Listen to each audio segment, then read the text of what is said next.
他怎么觉得自己这俩师弟一下午的功夫好像变成了燕卫池的仰慕者？若是燕卫池此时知道上官熙所想，一定会点头说道：没错，他们俩被本姑娘圈粉了。这四圣赌坊好像是老二的产业。没错没错，四圣赌坊就是二皇子上官离的产业。哎呀，这丫头呀，误打误撞的，竟是刚好坑了大师兄的敌人啊！叶天书也是哈哈大笑。哎呀，他可真是个福星啊！你呀你这人真善变，之前你还说他是灾星呢。哎，我可没有啊！大师兄回京之前，师父让我给他补一卦，卦象显示九死一生，能破解凶险的办法只有一个，那就是置之死地而后生。所以上官熙之所以陷入谋杀的陷阱而又不曾反抗，就是想借着死遁之法由明转暗。而燕卫池的突然出现，显然是打破了他原来的计划。如今九死一生的卦象是破了，可大师兄不能由明转暗，还得跟皇后和安国公继续纠缠了。这倒也未必是一件坏事，至少大师兄现在还是太子，有这个身份在，虽然有危机，可也有权力。朝中那些大臣碍于储君的面子，也不敢公然去支持上官离。只是，师兄，我们在京城只有一个红袖楼，既没有兵权，也没有人脉，接下来要怎么做呢？置之死地而后生，他也说过。什么？你们说什么？哎呦，我的好师兄，你想什么呢？想得这么出神，竟是连我们说什么都没听见啊！安国公那条老狐狸不是容易对付的，既然我不能由明转暗，那就继续跟他斗法便是。飞燕，你留下来帮我。天硕，你还是努力找晴儿的下落。上官熙口中的晴儿不是旁人，正是那10几年前就已经不见的上官晴。燕卫池那丫头应该快回来了，她10有8九会去找我，我先回院子等她。天叔，你也赶紧回你的红袖楼去。叶天书没有拒绝，叮嘱上官熙好好养伤之后，就离开了太子府。他前脚刚走，后脚燕卫池就带着一马车的物资回来了。于世子，于世子，你在吗？是小嫂嫂啊。怎么了？开饭了？那这里是1万两，我估摸着应该够修缮太子府了。要是不够，你就先修缮一些常用的地方。这京城我实在不熟，这事儿只能委托你了。你哪来的这么多银子？街头卖艺。卖艺？于飞檐就瞪着眼看着他胡扯。燕卫池想了想，他怎么不算卖艺啊？那不是忽悠人也是一种才艺吗？一般人至少没他这么好的演技吧？对，就是卖艺。哦，对了，我去钱庄打听过了，这些银票都是通用的，不会存在被停用的风险，你放心揣着。这丫头还想得挺周到。我说自己银票被停用了，她就记得去查一下这些银票会不会被停用。其实我都是胡扯的呀。行啊，交给我吧，一定收拾妥当。那就多谢了。燕卫池说完，转身离去。小丫头，还藏了私房钱，难道说你还想跑不成？半个时辰之后，一碗浓黑的汤药被他端到了上官熙的面前。哟，你醒了？毫无规矩，进门为何不敲门？我怎么知道你醒了呀？再说了，你全身上下我什么没见过，你有什么可怕的？你……上官熙被他说的又忍不住红了脸。许是他本来皮肤白皙，一副病娇的模样，所以那脸红就显得特别明显。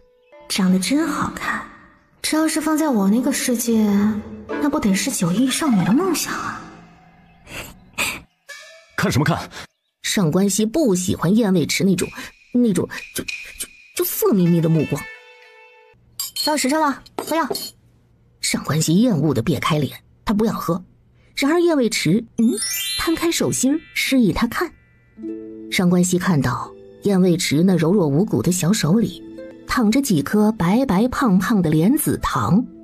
吃了糖就不怕苦了？果不是小孩子。废什么话呢？燕卫池捏住上官熙的脸颊，直接塞了一颗莲子糖在他嘴里。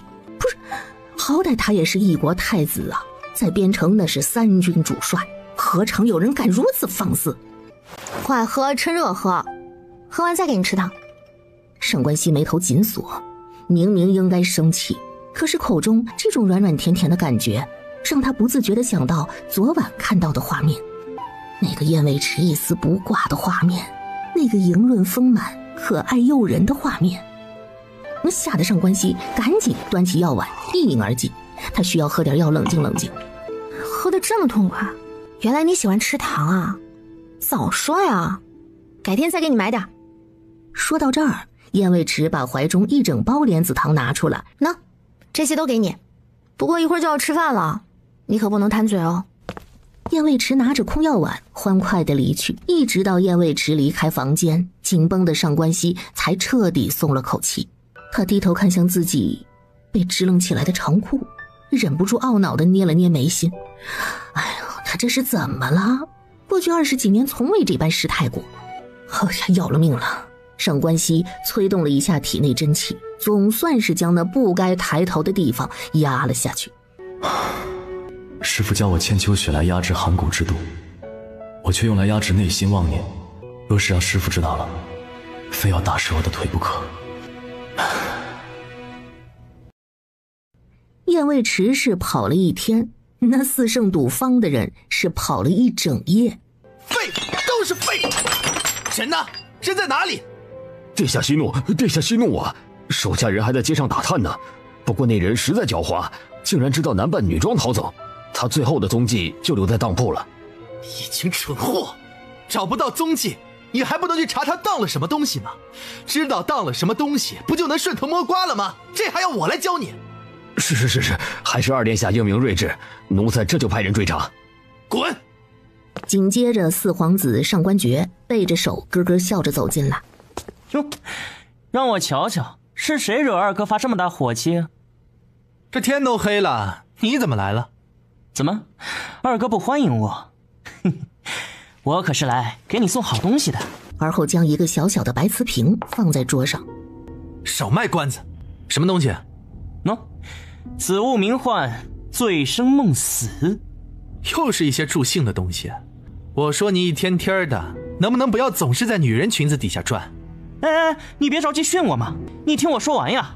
哎，你别着急训我嘛，你听我说完呀。我听说太子此番回京，单枪匹马一个人都没带。如今太子府百废待兴，父皇一定会给他拨一批下人，而选人这件事儿，肯定是落在皇后娘娘手上。你什么意思？外面都在传太子是个废物，不能人道，我倒是不怎么相信，所以想给他送点好料，试试他是不是真的不能人道。无聊。哎，二哥，你这人什么都好，就是没耐心啊。这醉生梦死涂在女子身上，就算是得道高人都得动凡心，可是他也有个缺点，那就是令人毫无节制。上官爵虽然在笑，可是眼里却分明迸发出杀意。这一下上官离明白了，你是所说此物可以让上官熙马上疯？什么叫马上疯呢？就是纵欲过度，脱阳而死。没错，正是如此。我倒要看看当朝太子死在床子之间，父皇还会不会对他念念不忘了。还真是个好东西，我这就进宫见母后。哎，二哥，这都什么时辰了？明日再说吧。来，咱兄弟俩喝2杯。上官爵拉着上官离把酒畅谈。太子府，今日的上官熙感觉自己身体真的好得七七八八了。他微微呼这么一运气，发现体力和内力都在恢复当中。医术不凡，怎么可能是自学成才？燕未迟，你嘴里没一句真话。大师兄，张嬷嬷说你找我。既然我们第一个计划失败了，那只能顺势而为了。大师兄的意思是留在京城做太子？没错，不过不能虚有其名，我需要在京城中站住脚，就得想办法进入6部，把这封信送去军中，传青州、崇山和秦香如进京。大师兄，这青州和崇山都好办，这都是你的贴身隐卫，他们自然会马不停蹄地赶回来。可秦香如他只是一个江湖游医啊。当年他与顾打赌说了，立下誓约，要在顾军中为军医3年，至今才过去2年而已，还差1年。如今既然决定留在京城争权，那么顾的战场就在京城，他身为军医，自当随行。没错，有个信得过的大夫在身边，还是非常有必要的。我这就去传信。派去平邑侯庄子上的人回来了吗？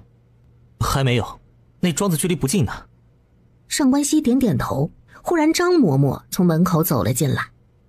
启禀太子殿下，二殿下带了一批下人来到太子府，说是陛下赏赐给您的。奸细来了，说不定还有刺客。师兄，我帮你退了他们。没用的，退1次还有第2次，若是强行拒绝，定然会被安国公扣上抗旨不遵的帽子。也罢，让他们进来吧。那老奴带他们进来给殿下看看。不必，本太子没空理会他们，带他们去给太子妃看看。上官熙想看看燕尾池有没有这个本事应对这些飞禽走兽。张嬷嬷连忙领命离去，而于飞檐也兴致勃勃跟了出去。等等，你去做什么？看戏啊，师兄。那燕尾池的戏从来就没有让人失望过，我要看看他怎么安排这些牛鬼蛇神。于飞檐一脸的跃跃欲试，那兴奋的模样让上官熙也忍不住产生了好奇。那丫头到底有什么本事，竟引得我这2个师弟都对她另眼相看？我也想去看看了。再说这燕未迟，一觉醒过来才知道上官熙从这个院子里搬走了。贤妻之业还真的是不言而喻啊，亏本小姐还把正房给他收拾出来，小没良心的。娘娘您起身了呀，真是太好了。开饭了回娘娘话，这早上的时间已经过去了，午膳呢还在准备着。娘娘若是饿了，等一下老奴去给您做些小点心吧。无妨，午饭一起吃吧。我先去看看那神憎鬼厌的太子殿下身体好了没。神憎鬼厌？张嬷嬷嘴角抽了抽，她可不敢接这话。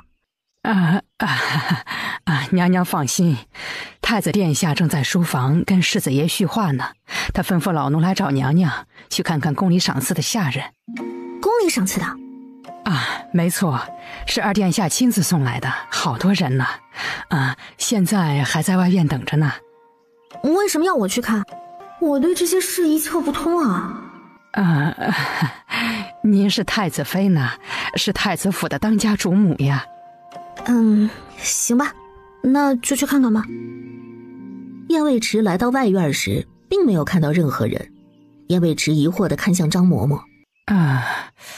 许是二殿下等的不耐烦了，所以离去了。走了更好，他带来的能有什么好人啊？太子殿下搬去哪个院子了？我去瞧瞧他的病情。张嬷嬷正要回应，忽然远处传来于飞檐的斥骂声：“上官离，你不要太过分了！”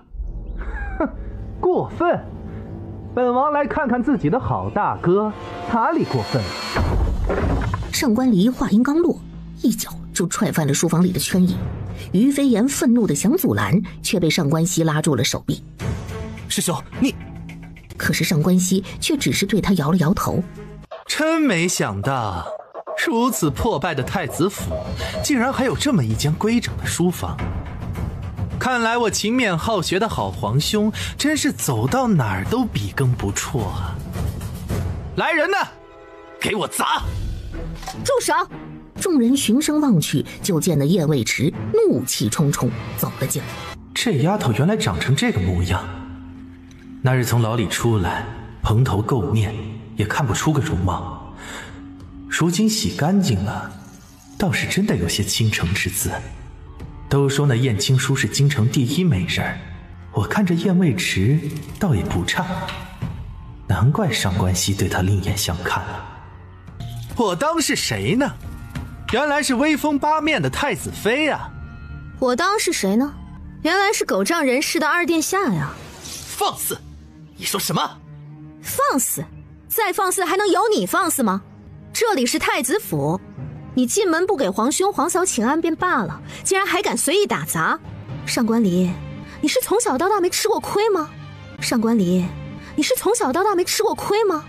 你燕未迟，竟敢对本殿下直呼其名！哼，多新鲜啊！名字不就是让人叫的吗？我还是你长辈呢，你不也连名带姓的叫我？你还敢以长辈自居？燕未迟，你疯了吗？长嫂如母，你没听说过吗？有空多看看书吧，省得出门丢人现眼。哎呀，上官离何曾尝试过被人这般数落，整个人是怒火冲天，是压都压不下去。今日不打你，你都不知道这京城到底谁说的算。话音未落，他已经向着燕未迟的脸就抽了下去。你打，你敢碰我一根指头，我立刻喊非礼。堂堂嫡出的二皇子，竟然公然觊觎长嫂美貌，行侮辱之事。我看看你以后还有什么脸面去见满朝文武，去见大理百姓。你胡说！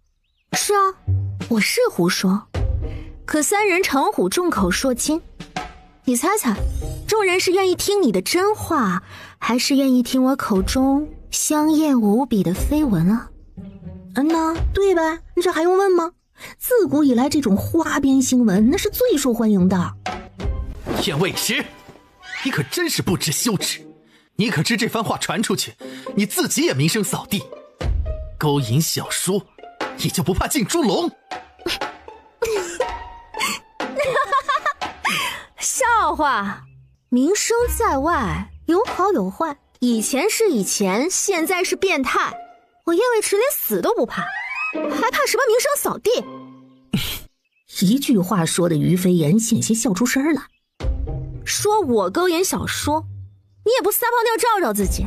你哪点值得我勾引？是你这可憎的面目，还是你无耻的品行啊？你放肆！上官离被气得语塞呀，他从来没见过这么牙尖嘴利的女人呐！滚！立刻从太子府滚出去，否则我现在就去街上喊，说你冲进我太子府强暴我燕未迟敢不要命，就看你上官离敢不敢不要脸了。燕未迟话音落下，忽然伸手扯自己裙带。哎呀妈呀，这下别说上官离了，就连于飞檐和上官熙都愣住了。走！燕未迟，你给我等着！你不怕死，我有的是办法让你生不如死。你不怕死，我有的是办法让你生不如死。哼，等你做到再说，做不到就少放屁。哼！上官离拂袖而去。等到他走了，燕未迟看着满地的狼藉，忍不住眉头紧锁。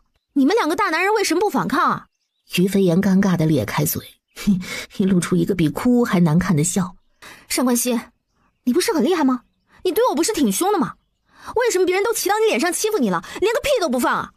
你身份贵重，武功高强，手握重兵，你怕他什么？我怕父皇为难。一句话说的燕未迟愣在原地。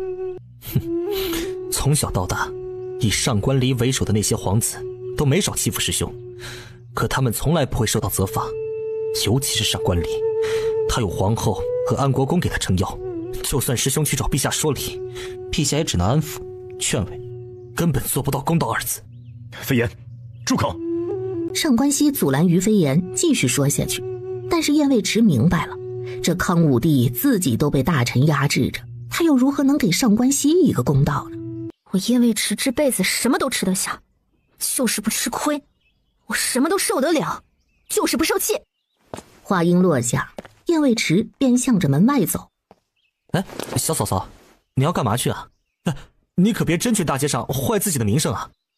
燕未迟不予理会，快速离开。师兄，咱们得去看看，他可不像闹着玩的。有掀起风浪的本事，就得有平息风波的能力。哎呀，你不去，那我去看看，可别真闹出什么乱子来。说完，于飞檐紧张地追了出去。奇怪，他为何会这样说？他分明已经吃亏受气了16载，不是吗？是啊，燕未迟在猪圈睡了16年呢，这怎么眼下会有这般的情绪和态度？这里交给嬷嬷了。是，殿下您去休息吧。是夜3更，他在写什么？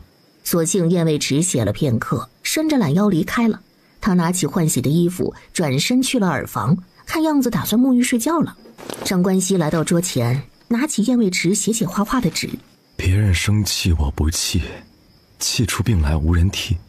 我若气死谁如意，何况伤神又费力。不入流的打油诗，气势还有些朗朗上口。看来今日老二是真的把他气着了。上官熙放下纸张，打算离去，可是好巧不巧，一回头居然撞见燕卫迟从耳房里出来。燕卫迟抱住自己，下意识惊呼：你怎么在这儿？上官熙也尴尬呀，主要是燕卫迟那个表情就像看到色狼一样。姑不该在这儿吗？你说呢？这是我房间。这里是太子府，姑是太子，你是太子妃，夫妻同寝，有何不对？燕卫迟被说的有些还不上嘴，可这家伙不是躲着他吗？他发现这个燕卫迟好像是个纸老虎，他好像只对不能动的男人特别感兴趣。宽衣，宽衣。傻呀！燕卫迟瞪大眼看着他，以为自己听错了。这家伙要在这留宿，还要我伺候宽衣，是这个意思吗？上官熙，你没事吧？姑说宽衣。你让我给你宽衣？不然呢？姑可没有穿衣睡觉的习惯。你要睡这儿？有何不妥？当然不妥。上官熙，你搞清楚啊，我们之间只是互相帮助，还没有熟悉到可以睡到一起的程度。哦，是吗？你脱本太子衣服的时候，为何不这般说？那能一样吗？上不必天地，下不必大夫，我那是为了救你。总之你不要胡思乱想，我对你没有什么非分之想，你也不许对我有什么非分之想。我们井水不犯河水。他想知道燕卫迟这番话是真心实意，还是欲拒还迎。许久之后，上官熙忽然阔步离去，没有再多说一个字。他这是生气了吗？可我也没做错什么呀，一没拜堂，二没成亲，三也没有感情交流，上来就滚床单，这谁受得了啊？而且他还一脸嫌弃，好像他吃了多大亏一样。同样困惑的还有回到自己院子里的上官熙。是他非要做太子妃的，是他总是对姑手脚不老实的，眼下姑愿意成全他，他怎么还如此抗拒？这女人到底想要什么？不是荣华富贵吗？刚想到这儿，上官熙忽然觉得胸口一阵刺痛，寒骨之毒又发作了。上官熙一边提气运功，一边心中暗道：毒发的时间越来越频繁，难道真如师父所言，没有九阳金尊，我就活不过25岁吗？幸好他今日拒绝了我，没有夫妻之实，他日他也好另结良缘，改嫁他人。上官熙缓缓地闭眼，陷入昏迷。次日晨，师兄，大师兄，你醒醒！师兄，上官熙缓缓睁眼，略带迷茫地看着二人。你现在感觉怎么样了？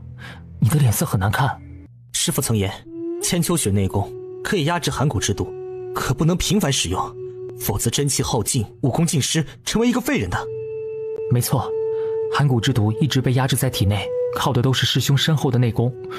万一哪天你武功尽失，那寒骨之毒便会犹如长河决堤，一发不可收拾。届时我就会死。师兄，千秋雪不能再用了，至少短时间内不能再用，要等你掌心蓝纹褪去再说。不用千秋雪，寒骨毒发我会死，用了千秋雪，真气耗尽，我一样会死。看来我命该如此罢了。师兄，你别说这样的话，我们不会让你死的。师父不是说了吗？只要找到九阳金尊，就一定能化险为夷。是啊，他们早就知道这个线索，可是这么多年来，哪有一丁点儿九阳金尊的消息啊？他们甚至连九阳金尊长什么样都不知道。启禀太子殿下，宫里又来人了。昨日上官离来送下人没送成，看来皇后娘娘不死心，今日又来了。天说，你先回去。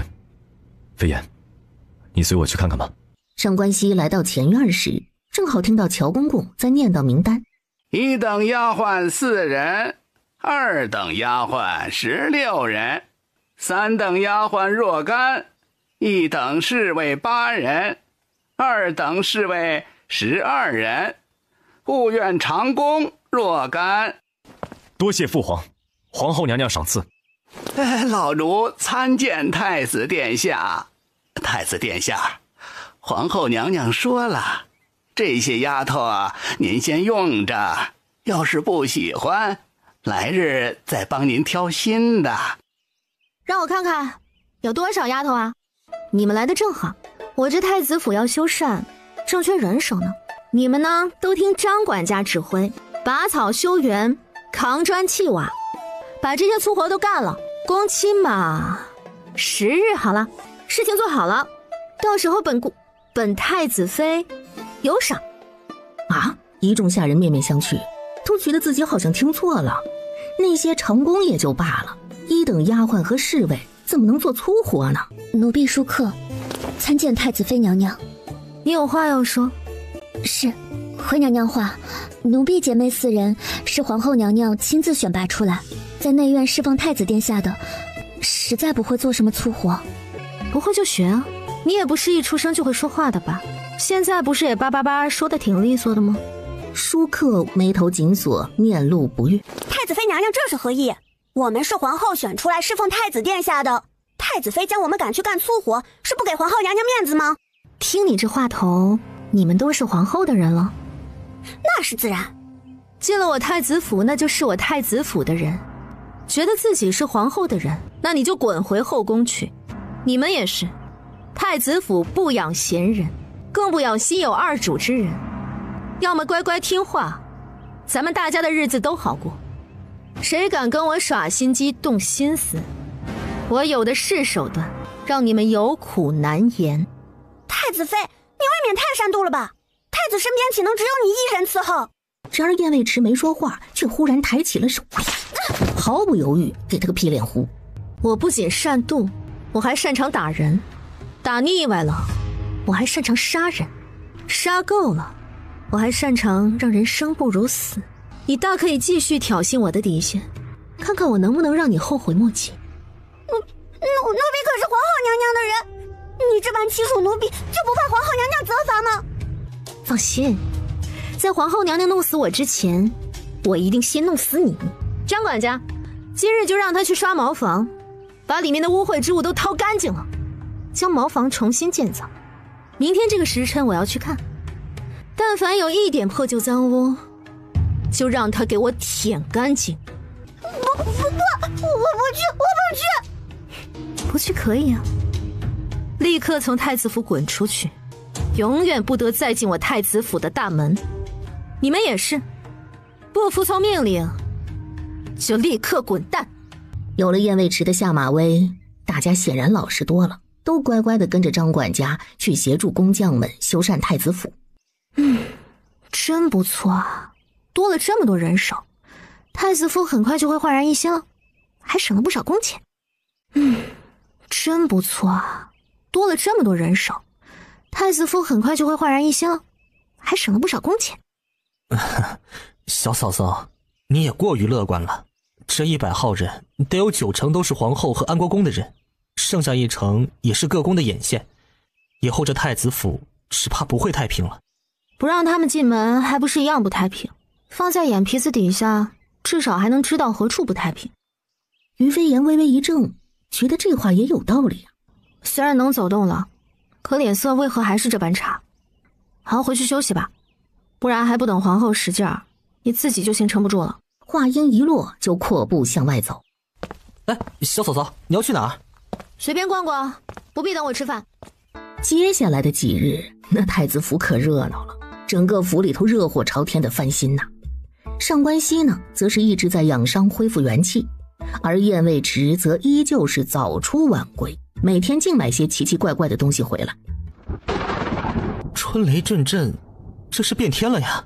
这京城的天也该变一变了。启禀太子殿下，太子妃她出门了。启禀太子殿下，太子妃她出门了。可有说去往何处？哦，不曾说。这也太危险了，师兄，我去看看吧。不必，姑没有那么多闲工夫，放在他身上，把这封信交给天书，他知道该怎么做。然而上官熙嘴上说不理会，可是重新坐下之后，却已经静不下心继续谋划了，终究是没有忍住，悄悄离开了太子府。上官熙看到了一边走路一边放纸鸢的燕卫迟。这丫头干嘛呢？如此恶劣的天气，竟出来玩纸鸢。上官熙有些看不懂他的行为，但是却看懂了燕卫迟的行动轨迹。你看他一步步走的方向，不正是二皇子上官离的府邸吗？然后将他那纸鸢的线轴别在腰间，手脚并用，开始爬树。这丫头到底要干嘛？此时此刻，不仅仅上官熙觉得疑惑，还有一个神秘的紫衣男子，他也觉得疑惑。咦，好生奇怪的小丫头啊，怎么爬到树上来放纸鸢？只见燕卫迟站稳之后，扯了一下线轴，确认纸鸢还好好的飞着，然后他手心这么一翻，咻，一个弹弓出现在掌心。暗处的上官熙距离较远，当然看不出燕卫迟的动作，也不知道他是从哪里掏出的东西。但是头顶上那个紫衣男子看得真切呀，这一下那男的来兴趣了，侧过身专注地盯着燕卫迟。他将这软球放在弹弓上，然后瞄准上官离的府邸。这又是要干嘛？他莫不是想用弹弓砸上官离的窗户？真是无聊至极。只见燕卫迟将那一个个软球射在了上官离府邸的屋顶上，而且他非常会掐算时机呀，看到闪电才射出一颗球，球落在屋顶上的时候正好打雷。然后他又将断线的尾端绑住一块小石头，又将那小石头用弹弓嘣也射上了上官离的屋顶。咔嚓一声之后，小石头带着纸鸢线落在了屋顶上。只见那道闪电竟是不偏不倚，唰就劈在纸鸢上，滋啦啦，那是一路火花带闪电呐，就顺着纸鸢的线噼里啪啦噼里啪啦噼里啪啦噼里啪啦就劈向上官离的屋顶。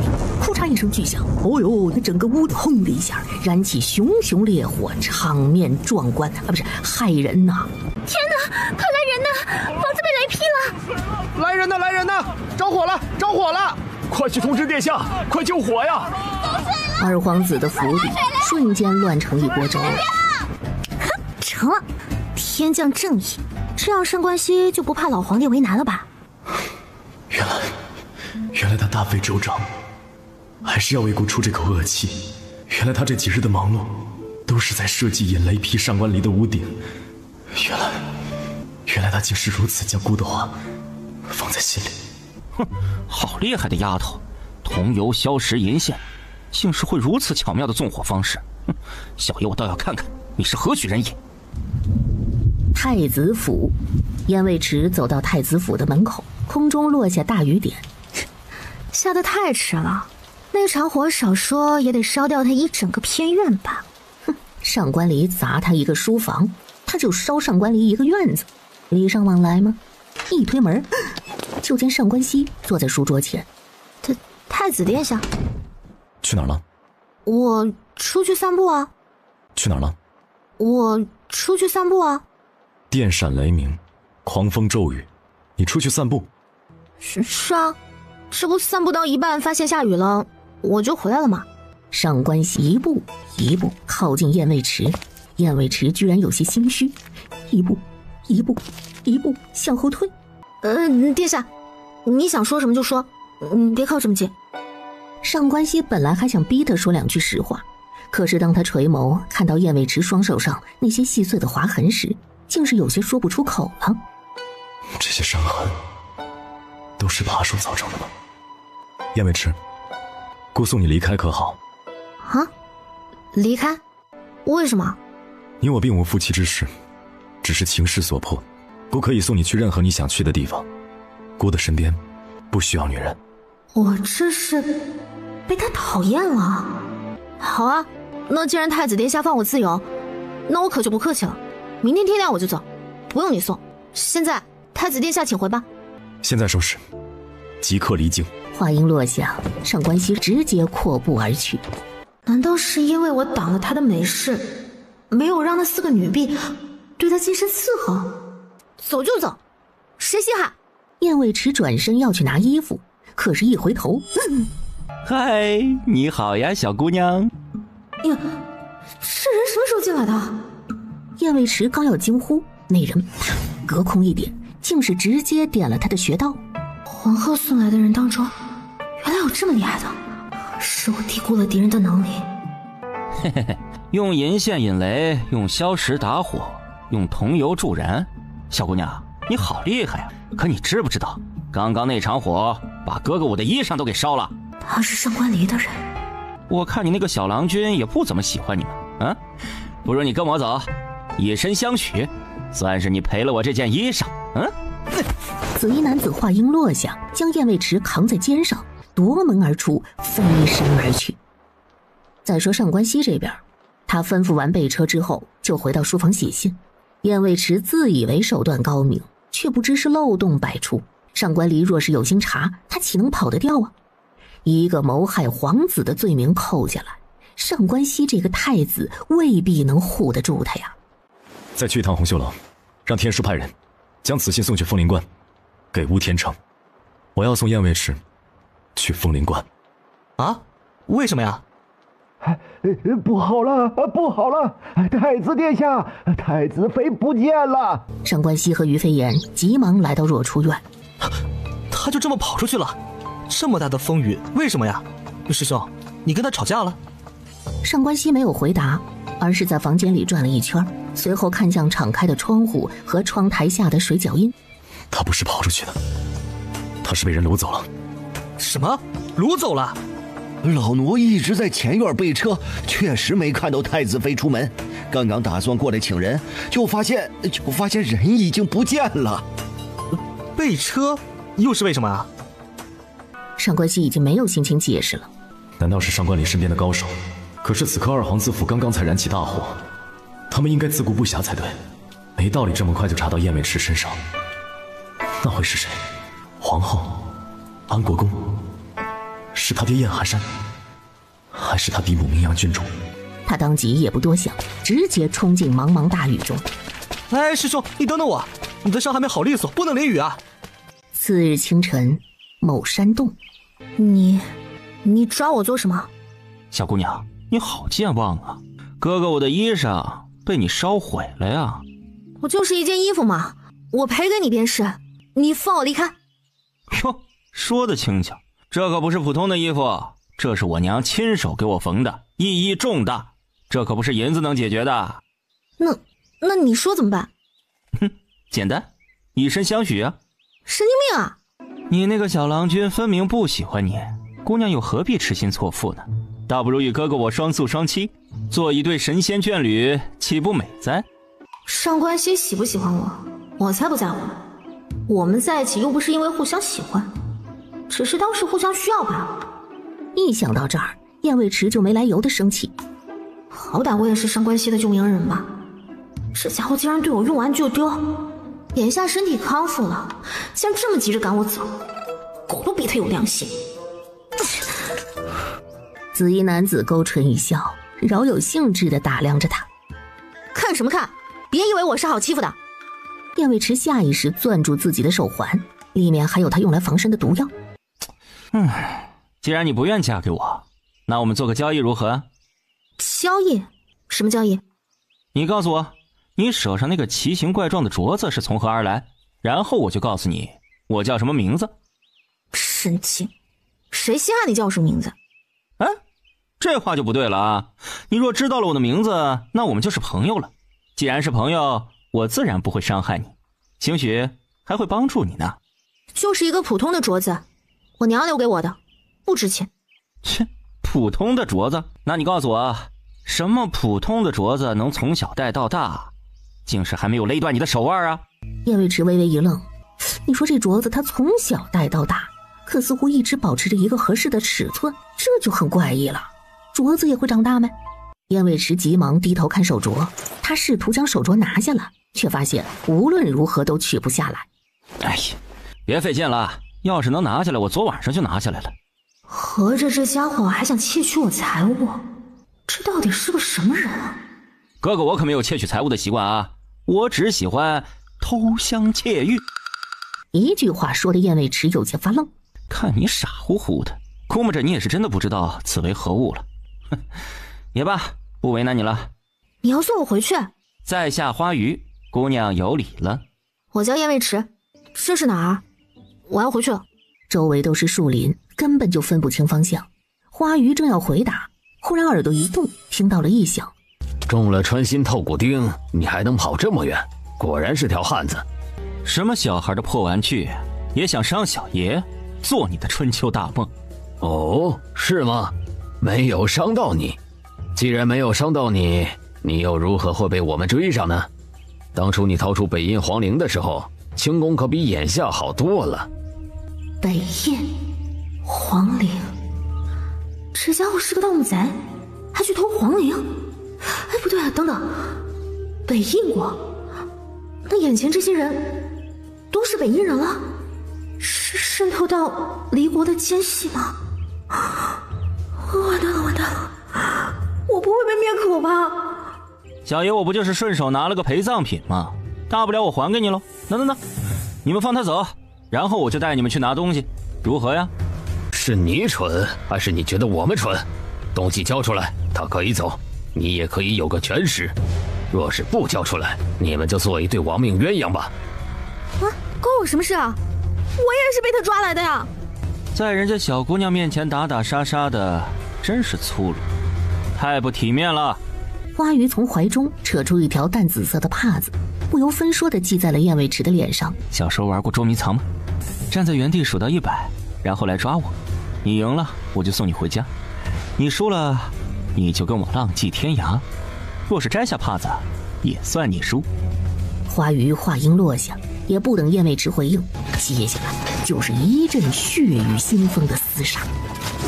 花鱼扶着地面，喘着粗气。什么狗屁透骨钉，还挺厉害的。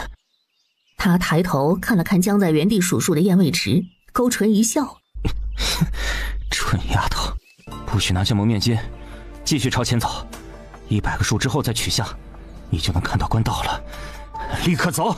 燕卫迟也不敢有违，立刻缓缓地向前走。只是他刚走了没几步，身后传来“咣”一声，是重物落地的声音。你不是挺厉害的吗？你让我说你什么好？伤得如此严重，你还跑跑跳跳的，你是不知道疼吗？花鱼想露出一个笑容，却是两眼一黑，彻底昏迷不醒了。谁让你好端端的去偷人家墓地？你说你缺不缺德？撬寡妇门，挖绝户坟，你可真够可以的。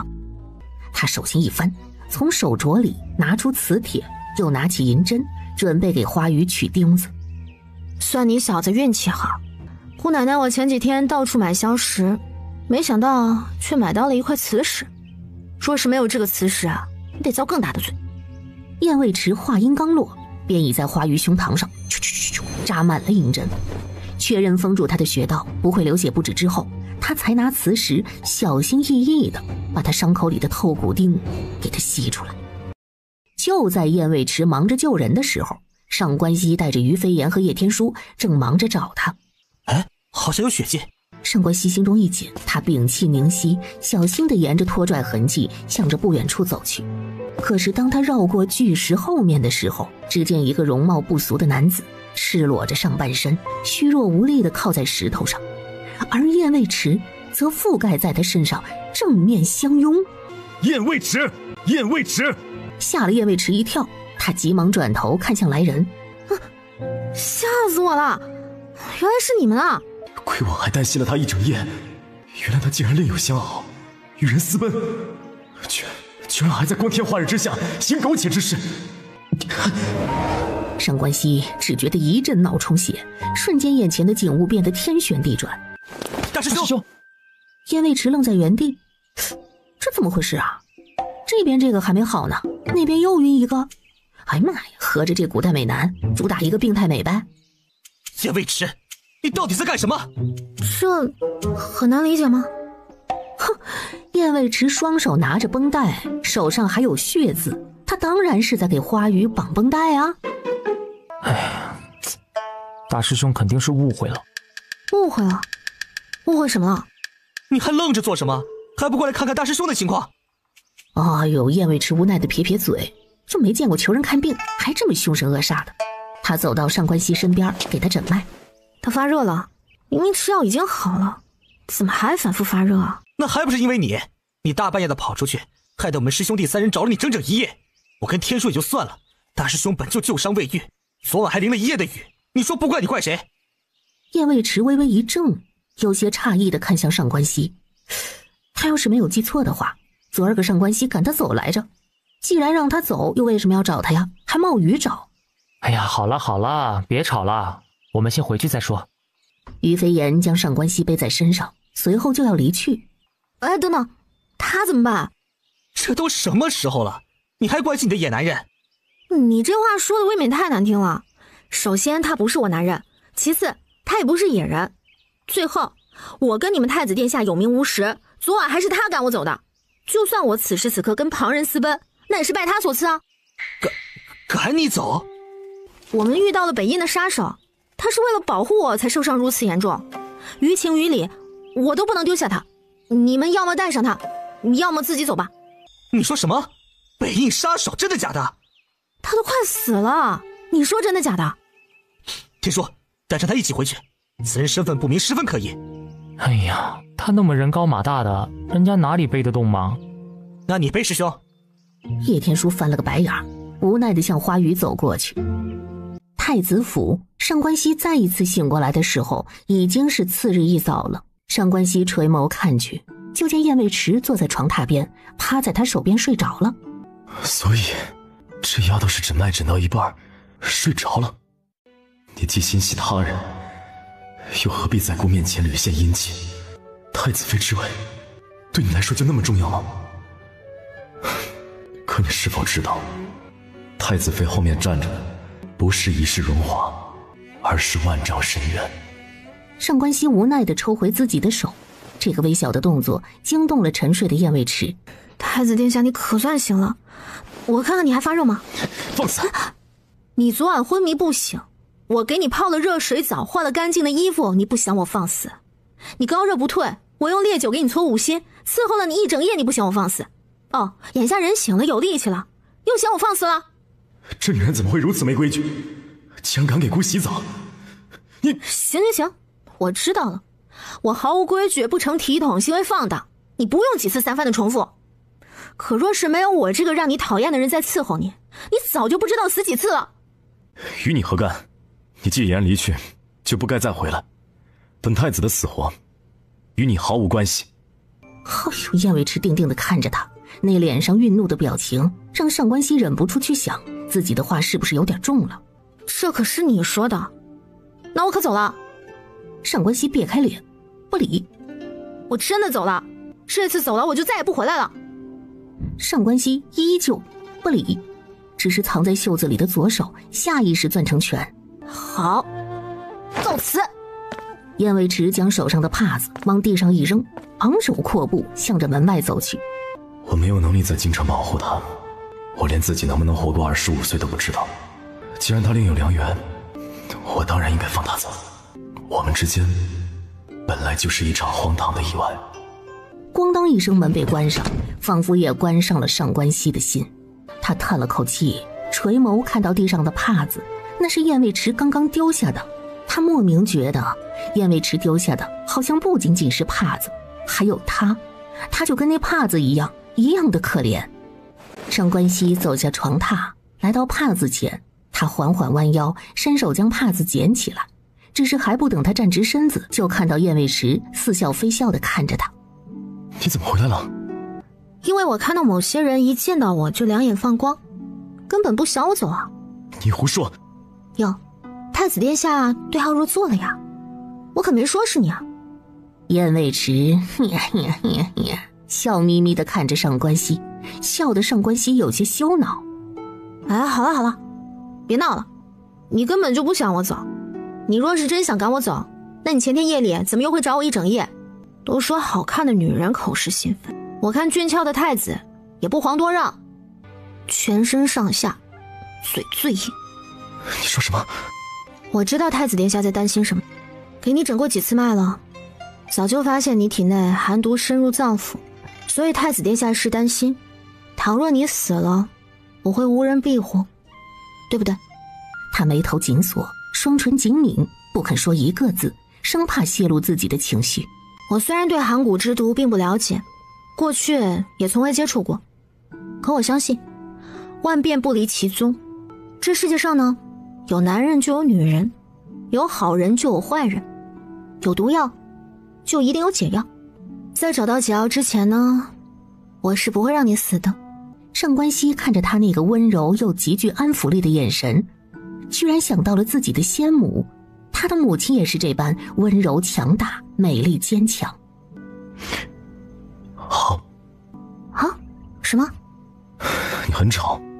我是很吵，但是你很好，是个嘴硬心软、人美心善的好人呢。燕卫迟伸手勾了一下上官熙的下巴，像个调戏姑娘的轻浮公子，随后他摸完就跑，不给上官熙再训斥他的机会。这疯丫头还真是让人束手无策。然而上官熙的好心情就停留了片刻，因为他忽然想起了燕卫迟那个姘头。他一直没醒。没错，一直没醒。听燕卫迟说他中了7枚北印的透骨钉，失血太多才昏睡不起。我也找大夫来看过了，应该没有生命危险，但是确实很虚弱。可知道他的身份？燕卫迟说他叫花鱼，但是具体身份并不知晓，是花鱼突然出现把他掳走的，说是让他赔偿衣服。但是二人在路上遭遇北印杀手的围剿，随后花鱼便舍身相救，最后便是我们见到的那副场面了。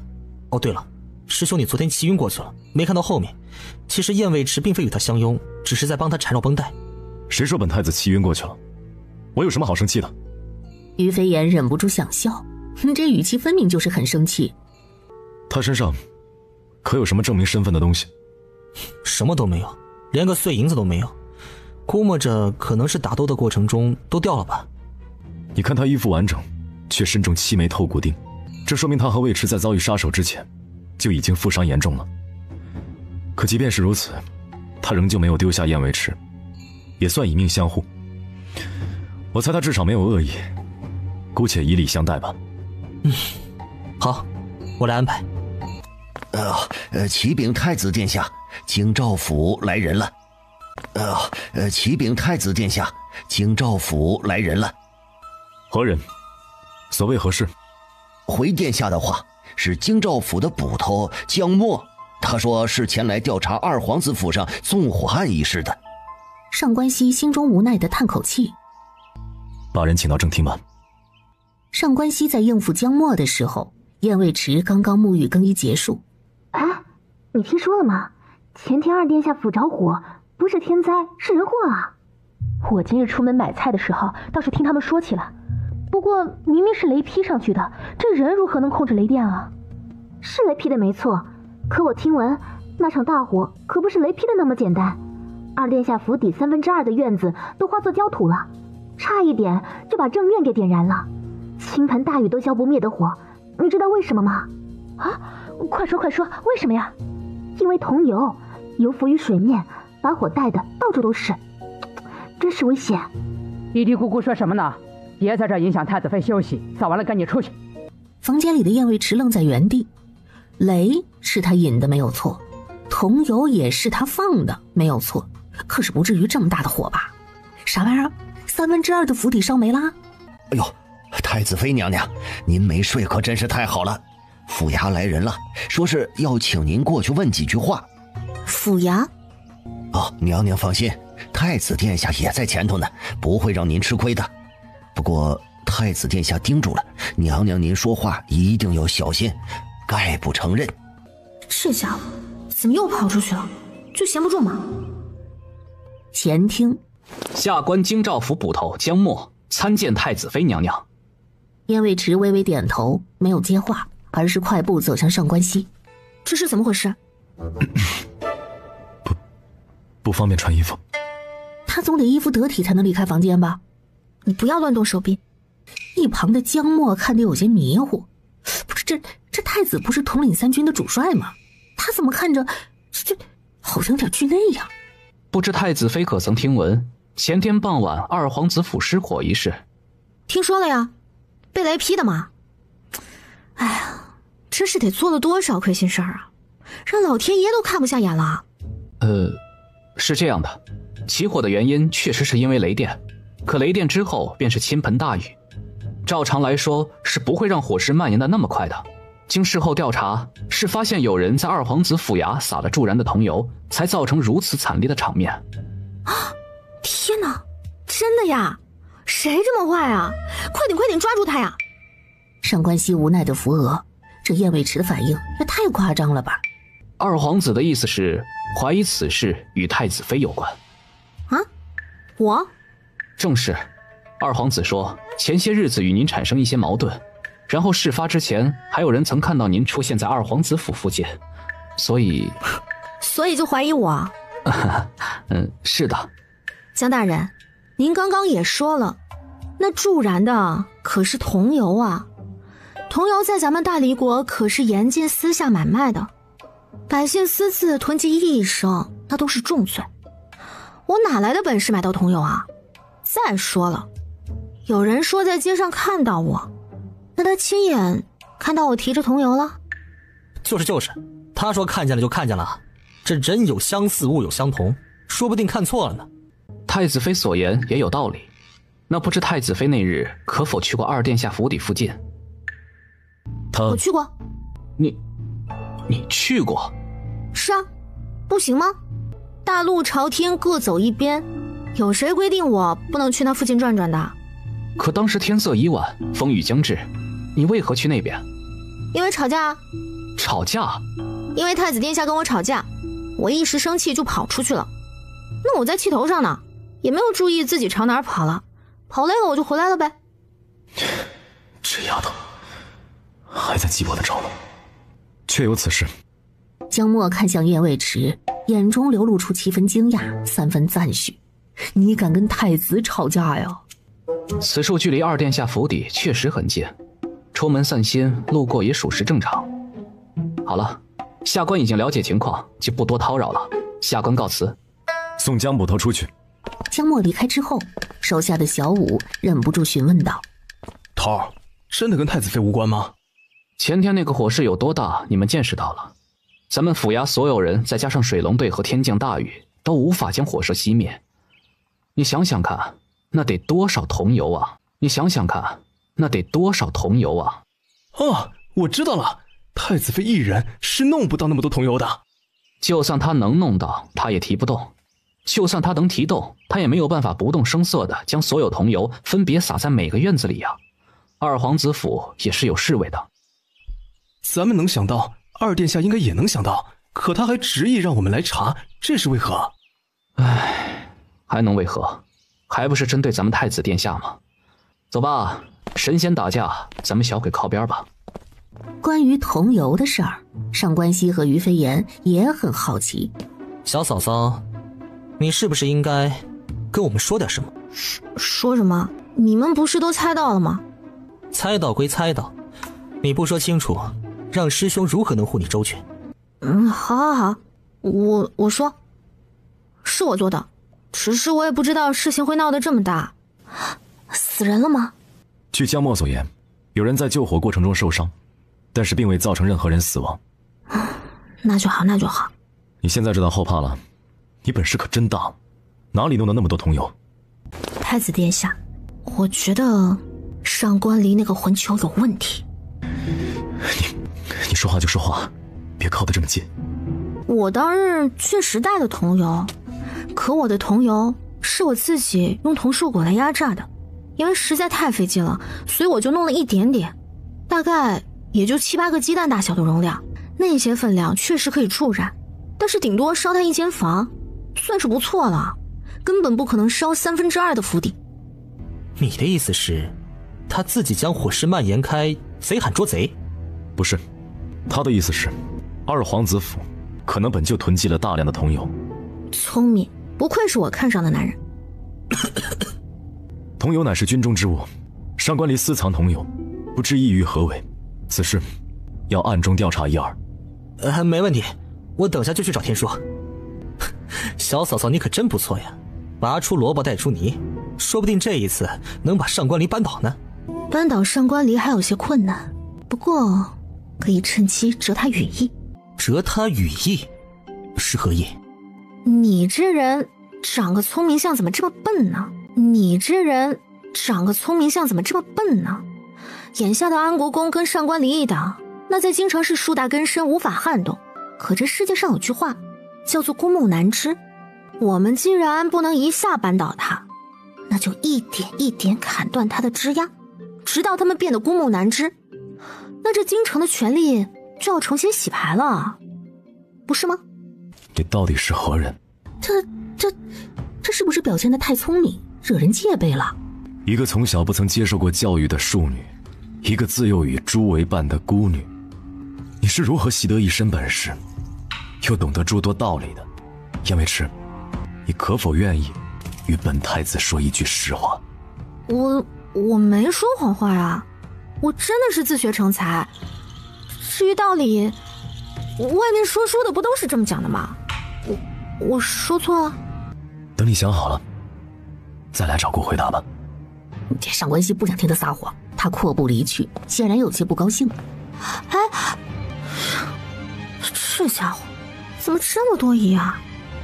我又没有什么坏心思。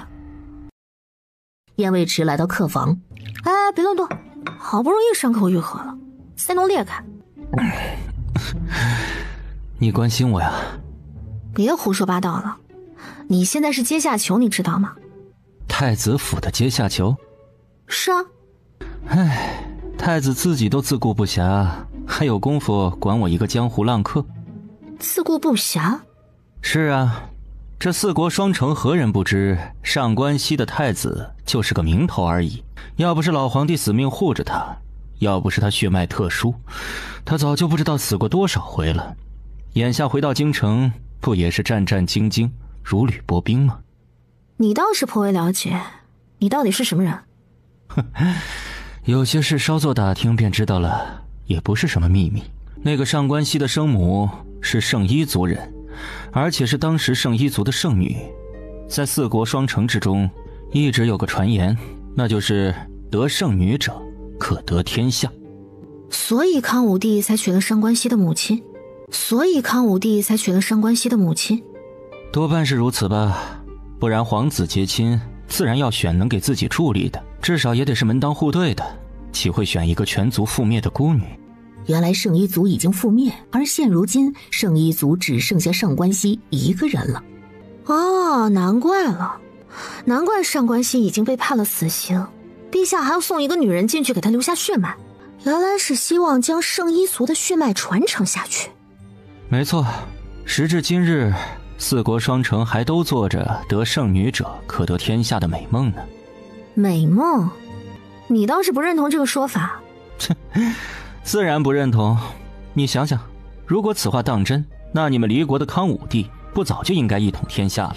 可眼下不仍旧是四国双城的割据模式吗？据我所知，自从先皇后去世之后，你们这位太子就屡屡遭遇各方暗杀，老皇帝无奈之下将他送去军中，如此这般才保住他的性命。谁知道他怎么忽然回京，这才差点死了吧？毕竟他在京城无依无靠，连个信任的人都没有。呵呵，他这般自顾不暇，还想困住我？呵呵，他这般自顾不暇，还想困住我？少得意了，现在躺在这儿不能动的是你，要不是太子收留，你早就扑尸荒野了。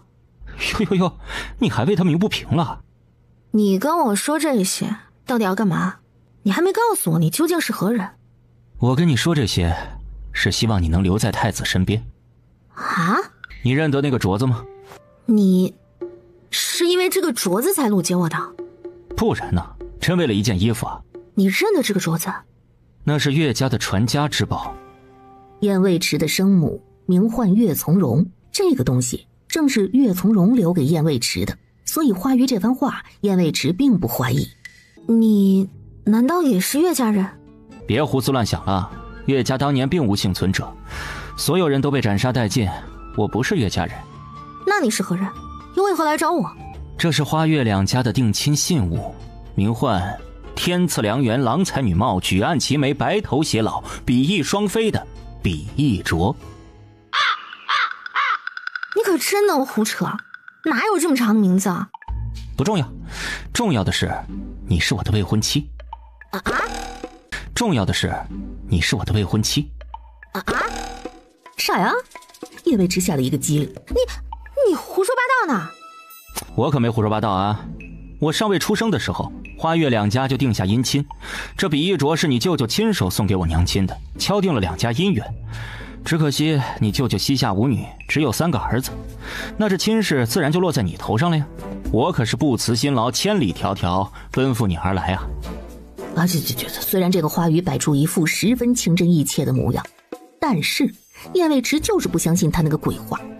少胡扯了，我又不姓岳。哎，你可以不认账，可双飞镯是物证，带上此物，你我注定是夫妻。若不能阴阳相合，你这辈子都拿不掉这手镯。你还说不是胡扯？刚刚还比翼镯呢，现在又双飞镯，你当我傻是不是？哎呀，别计较细节，名字不重要，重要的是你是不是拿不掉手镯？我不相信你的鬼话，你伤势痊愈之后最好立刻离开。我不相信你的鬼话，你伤势痊愈之后最好立刻离开。若是等太子殿下回来，你想走也走不了了。你不相信我的鬼话，那你相不相信当年岳家通敌叛国是被冤枉的？叶未迟脚步一顿，而后又抬步离开了客房。小丫头还挺有本事，透骨钉都能取出来。本来要疗伤个半年，现在倒是好办多了。那么有趣的小丫头，我怎么能让给上官熙那个病秧子呢？叶未迟嘴上说着不信花语的鬼话，可是这些话终究在他心里掀起了波澜。也许有朝一日，他可以借助上官熙的权势查清岳家当年的案情。在想什么？你怎么不敲门就进来了？敲过了，是你没有听见。你去看过那个叫做花鱼的男子了？是，我去给他送了一副药，他毕竟救了我一命。他不是救了你一命，他是在连累你，差点丧命。你真的不认识他？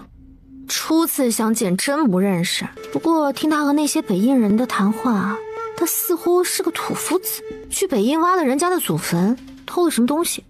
偷东西？于飞言说过，没有在花鱼身上搜到任何东西，看来那东西他多半是藏起来了。此人来历不明，以后不要与之接触。太子殿下还有事儿？睡觉。哦，啊？姑来找你，一起睡觉。一起睡觉？太子殿下，你要不要这么直白啊？叶未迟双臂环抱于身前，脸上是满满的紧张和尴尬。姑的贴身侍卫尚未抵达京城，眼下身边没有可信之人，为了避免你再次被劫走，只能让你待在姑的身边，最为安全。原来是为了保护我呀。那不然呢？这丫头脑子里都在想些什么？没事，我觉得我可以保护自己。太子殿下，还是回去睡吧。宽衣。还要我伺候宽衣？还愣着做什么？叶未迟无奈，缓缓地走上前，伸手去扯上官熙的腰封。那一双小手在上官熙胸前、腰侧摸过来摸过去，摸过来摸过去，这上官熙的心跳都快了几分。笨死了！我又不是经常给男人脱衣服，不会脱不是很正常吗？我又不是经常给男人脱衣服，不会脱不是很正常吗？倒是经常给猪刷毛。太子要不要试试？上官熙缓缓抬眸看着他，目光冷冽，仿佛没有温度。我去给太子殿下准备热水沐浴。等他宽衣结束，来到耳房准备沐浴时，他意外地发现这浴桶里冒着热气的水中居然飘着一些草药。太子，身上的伤还没好利索，我放了些草药，有利于外伤愈合，你慢慢想。上官熙抿了抿嘴，没有回应。真是高冷，要不是看你长得帅，我才懒得伺候你呢。谁让你长了一张容冠四海八方的脸呢？上官熙听到了燕未迟的碎碎念，他垂眸看向水面上的自己，忍不住念叨一句：好色之徒。只是他没想到，等他沐浴出来之后，他发现燕未迟睡着了。心怎么这么大？你对姑就一点戒备都没有吗？还是说你对任何男人都没有戒备？上官熙，你别赶我走，别赶我走，我不想回周娟了。或许我应该给他多一点信任。本以为中间隔着一个枕头，燕卫迟又睡着了，两个人定能相安无事过完这一夜。可是上官熙怎么也没有想到，那燕卫迟的睡相怎么这么不安分呢？燕卫迟睡着睡着，又把这枕头扔了，一个翻身，又把上官熙抱在怀里了。上官熙无奈，他轻轻地拿开燕卫迟放在他身上的手臂。嘿，这燕卫迟不依不饶，非但把手放回去，还深入上官熙的衣襟，直接覆盖在他宽阔的胸膛上。燕卫迟，你是不是故意的？别以为本太子真的就是君子。眼看燕卫迟没有丝毫反应，依旧在沉睡，上官熙也是满心的无奈。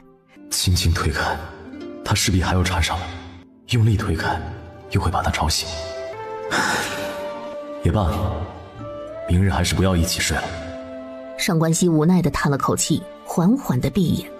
次日一早，上官熙是在一阵温暖而柔软的触感中醒过来的。他有些贪恋于这样的感觉，常年被寒骨之毒困扰，又修炼千秋雪那种至阴至寒的内功，他总觉得自己已经很久没有体会到温暖2个字了。上官熙缓缓睁开眼，就看到搭在他腰间的手臂，手臂白皙如藕，柔弱无骨。这是他怎么没穿衣服？睡觉之前不是穿得好好的吗？当他看到眼前的景色，只觉得大脑嗡，那种眩晕感就和那日掀开燕卫迟被子的时候一模一样。真是该死，心思又乱了。他急忙抽身而出，抱起衣服，逃也似的离开了燕卫迟的卧房，一股脑咻跑回他的双寒院。春季的凉风还带着些许晚冬的寒意。哎呦，他深深吸了口气，调动体内千秋雪的内功，努力地压下那股难以自控的情绪。哎，大师兄，这么早起来练功啊？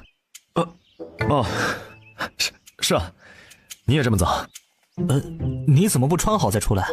别又染了风寒。对啊，那我先进去穿衣服。大师兄怎么一副做了亏心事的模样？他昨晚干嘛了？燕卫迟噌地坐起来。啊，太子呢？我衣服呢？太子妃娘娘，您起身了吗？发生何事了？太子殿下呢？太子殿下刚刚练完功，此刻正在前厅等着太子妃一起用早膳呢。刚刚练完功？看来他昨晚应该是没有留宿在这儿。对，一定没有。我这裸睡的习惯到底什么时候能改掉啊？睡觉之前明明穿得好好的，睡着睡着就脱了。这古代人都会武功，悄咪咪进入别人房间如履平地，万一被人看到了，那我可真是晚节不保了。殊不知他那副模样早让人家上官熙看在眼里，记在心上啦。正厅，师兄，你今日一早有些不对劲儿啊，魂不守舍的，怎么了？你昨晚没睡好？没什么，有些担心桐油的事。我昨天调查了一下，二皇子府邸最初屋顶着火的范围确实不大，但是有火星飞进到隔壁院子，点燃了窗棂，然后窗棂又引燃了房间里的物品。就是那个房间燃烧之后，大量的桐油顺着雨水飘向四方，险些让整个二皇子府都付之一炬。看来那个房间就是用来存放桐油的。桐油是重要的军中物资，怎么会被囤放在他私人府邸？不清楚，这就要看他准备谋划什么了。不过不管谋划什么，现在都是偷鸡不成蚀把米了。这燕卫迟啊，还真是做了一件好事。我做了什么好事了？于飞言也没有瞒着，忙将桐油的事儿详细告知。我说嘛，我才那么点油，怎么可能烧了他那么大个府邸啊？这就是多行不义必自毙。太子殿下，你说对吧？燕卫迟观察他，就总觉得他好像在回避视线。太子殿下，你昨晚……昨晚估见你睡着了，不想打扰，便离去了。你睡得可还好？好着呢。太子殿下，双寒院的床已经换好一张大的了，您今晚可以跟太子妃搬回去了，不必挤在若出院了。众人僵在原地，房间里的气氛变得无比尴尬。